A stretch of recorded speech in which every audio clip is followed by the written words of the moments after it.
एक छोटे से नाम में इतनी बड़ी शक्ति है। कोई ओम का नाम जपो, ओम का ध्यान करोगे, राम का नाम तो राम का ध्यान करो, रे राम है, राम का ध्यान करो, राम तुम्हें बहुत जल्दी मिल जाएगा। परंतु मिलने के बाद तुम्हें क्या करना है राम से? राम तुम्हें क्या दे सकते हैं? संसारिक वस्तु, क्योंकि वो भी संसारिक है, बेचारे संसार में नहीं है, बाल बच्चेदार आदमी है। और जिसको कौन क्या मानता है, जिसको जो जिस चीज में रहता है, मान लिया बाल बच्चों में रहते हो, अगर कोई थोड़ी सी भी टाइम मिला, गुरुजी हमारा लाला बीमार है, भाई लाली बीमार है तो कहती कहाँ है तो सर हाथ में चले गए, अच्छा गुरुजी है। क्योंकि संसारिक वस्तु मांगी जाती है ना, संसार में रहते हो, संसारिक वस्तु याद है। परंतु बेटा मैं ये कहता हूँ संसार की वस्तु को त्याग कर, क्योंकि ये वस्तु हमारी नहीं है, ये तो जाने वाली है, कुछ समय के लिए मिली हुई है। ये भी नहीं कह सकते कितने समय के लिए मिली हुई है, पता नहीं वो अपनी वस्तु कब ले ले। जो घर बना हुआ है, मिला हुआ है, तब ये कहते निकल महाराज में से, और आज है क्षण कल का कोई पता ही नहीं। ये मुझे भी सब समय पता है चीज का कि हमारा कुछ नहीं है, यहाँ केवल है जो परमात्मा का नाम है। और जो गुरु का नाम जिसने जप लिया उसे कहने की आवश्यकता नहीं है कि मुझे ये चाहिए, क्योंकि उसे कोई पता नहीं है।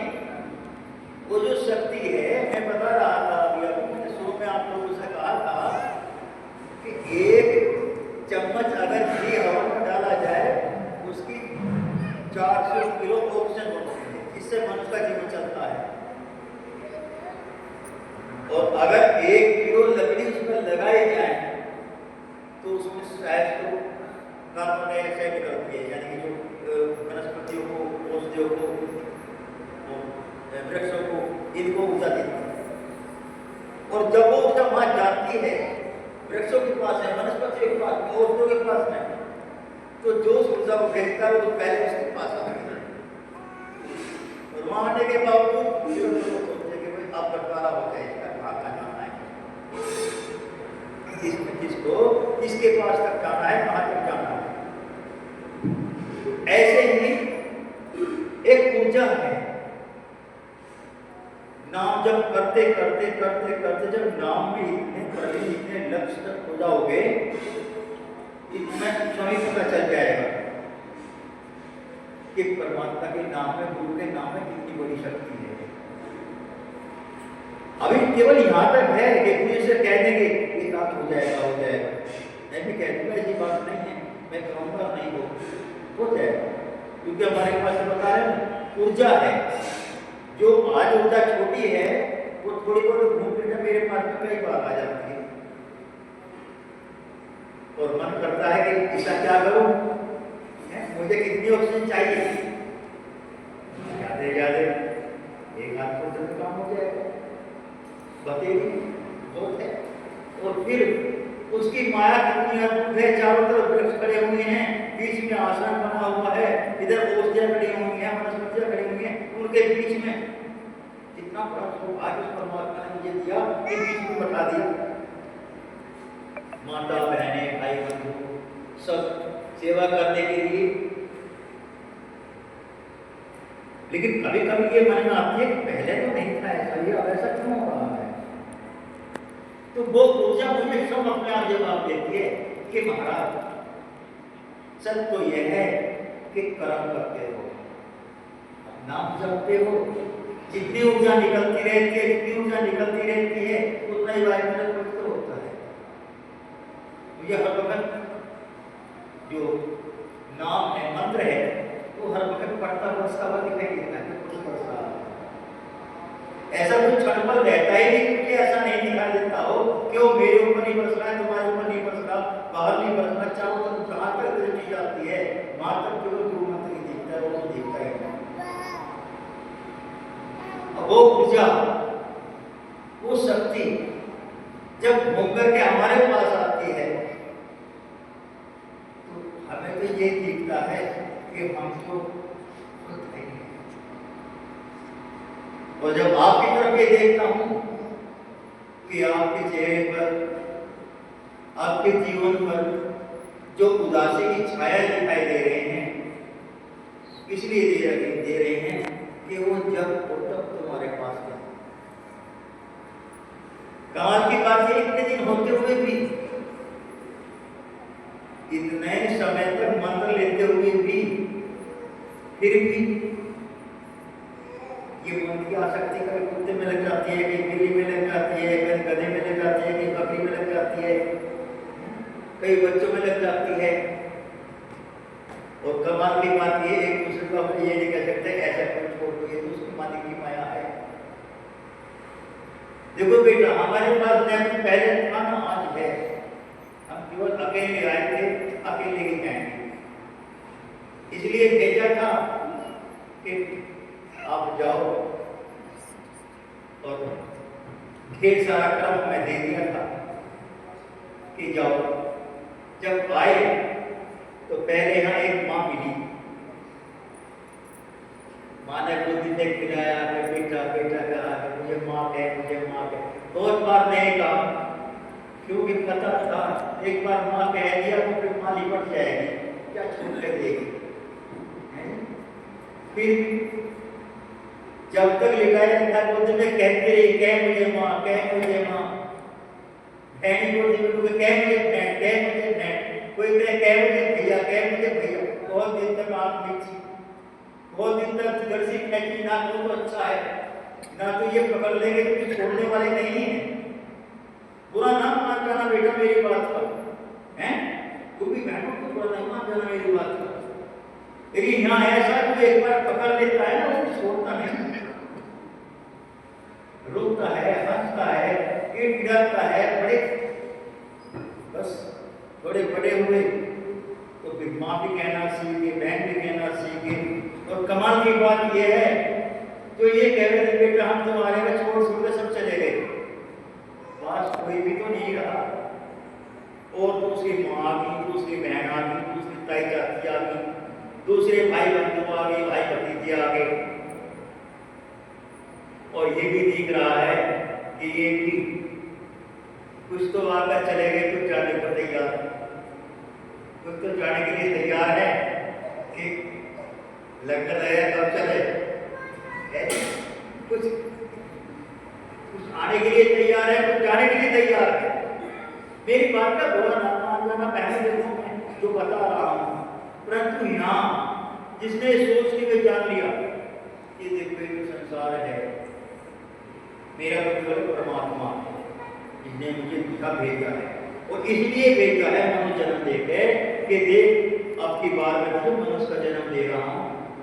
ये ना सोच लेना कि मनुष्य पुरुषों के लिए, स्त्रियों के लिए, बेटियों के लिए, बेटाओं के लिए, सबके लिए अब की बार मुझे मनुष्य का जन्म देकर भेज रहा हूँ।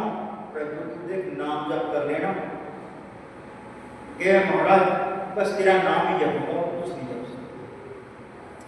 कहते कहते में सब यही जाते हैं, और वहां जाने के बाद में मेरे उनको देखता ही नहीं।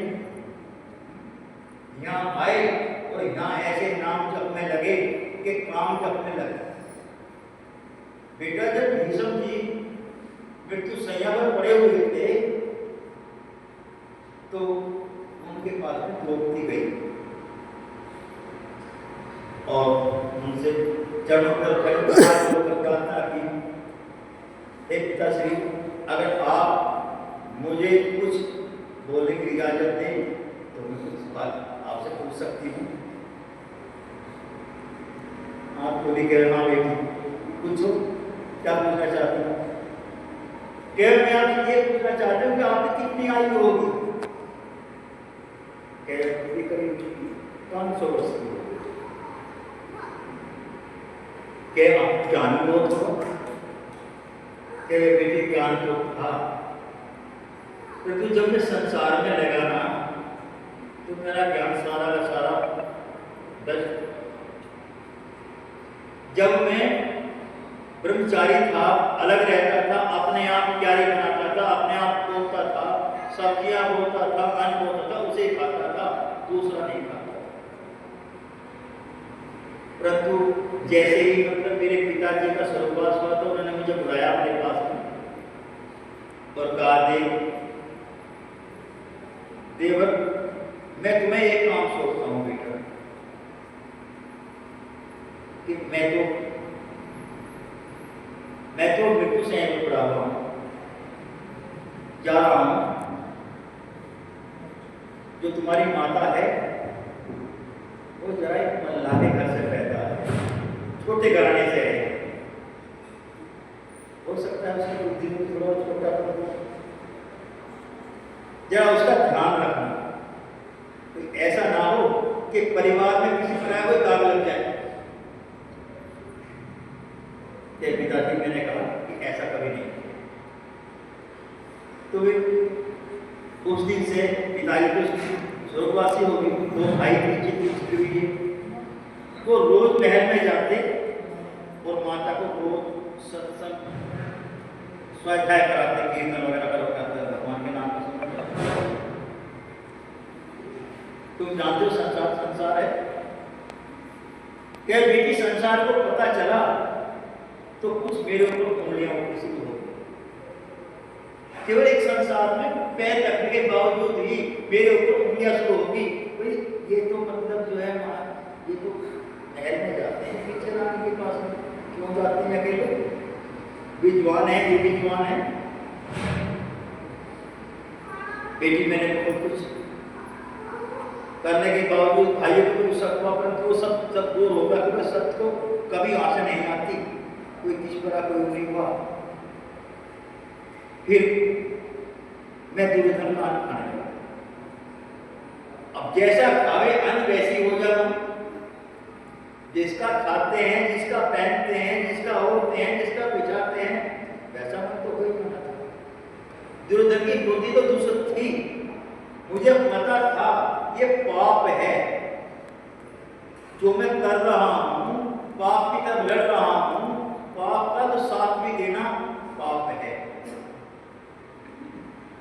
और मैंने बेटा उस समय बस उस मौके वसी को उठाए गए, वो अनैसे ही खाता था। दुर्योधन मुझे सोने चांदी के बर्तन में भोजन देता था, बड़ी मेरी लाला पाला करता था। मैंने उनका सेनापति बनना स्वीकार किया। केवल आपको पता था कि हाँ, मुझे पता था, केवल फिर भी आपने ऐसा क्यों किया? कि मैं बेटा, मेरे ऊपर एक ऋण था और वो ऋण तो मुझे तारना बहुत जरूरी था। उस ऋण को तारने के लिए मैंने अपने गुरु परशुराम के साथ युद्ध भी किया। परशुराम जी ने कहा था मेरे गुरु ने कि तुम अम्बा के साथ शादी कर ली, मैंने स्वीकार नहीं किया और मैंने उनका युद्ध हो गया। युद्ध भी स्वीकार किया, परंतु फिर भी वो अम्बा का ऋण जैसा पहले था वो आज तक भी वैसा का वैसा ही है। जब उसके सामने जाने के बावजूद मुझे मृत्यु को प्राप्त हुआ, तभी मेरा पीछा छूटा। एक बाधक कर्ज जो तुम लोगों के सिर के ऊपर बैठा हुआ चढ़ा हुआ है, आता ना कर्जा। जब मुझे कोई कर्जा मांगने आता है, कोई बेटा बने का आता है, कोई बेटी बने का आता है, कोई ताऊ बने का आता है, और ऐसा नहीं पीछे नहीं कड़वे कड़वे मतलब कहते हैं बहुत ज्यादा। ऐसा नहीं पति से प्यार करते हो, पति भी ऐसे ऐसे वचन कहता है कि शायद तले से ऊपर तक बिल्कुल आदमी। अच्छा बेटा, तो हम बन के